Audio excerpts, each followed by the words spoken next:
тогтмол их усрын дид үтцийг хөгжүүлснээр бол энэ гадагшаа гараад байгаа валютын урсгалыг одоо Монголд авч үлдэхтэй. Тэгээд өөрсдөө эрчим хүчний хараат байдлаа сайжруулах ийм одоо эдийн засгийн болон бусад ийм давуу талуудыг бол бий болох ийм их хурлын тогтоол болоод. Монголын одоо дотоодын банк санхүүгийн байгууллагууд, хувийн хвшлүүд энэ чиглэлийн хүүсрүүдийг бол одоо Монгол руу оруулж ирэх боломжууд бол нээлттэй байна.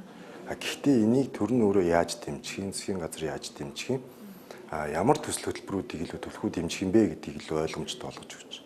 Энэ хүрээндээ хурлын даргын чөлөөлийн санаачлагын хүрээнд энэ хувийн хвшлийг олон улсын банк санхүүгийн байгууллагуудыг яг эрчим хүчний чиглэлээр ногоон санхүүжилтийн одоо энэ хүүсрүүттэй яаж холбох вэ гэдэг ийм одоо юм цуврал одоо ажлуудыг бол хийгдэж явж байгаа. Тэгэхээр нэг ийм цахилгаан машины ийм суур дид үтцийг дэмжих ийм төсөл хөтөлбөр өөрөө байх зайлшгүй шаардлага үүсэж байна. Ингэжээж иргэд илүү одоо нөө байгаль дээлтэй, эрчим хүчний хэмнэлттэй ямар нэгэн түл шатган зарцуулдаг цахилгаан машины хэрэглээг нэмэгдүүлье гэсэн ийм л бодлого яваад байгаа. Хууль эрх зүйн орчны үед бол одоо төрийн хвшлийн түвшлийн тухай хууль байна.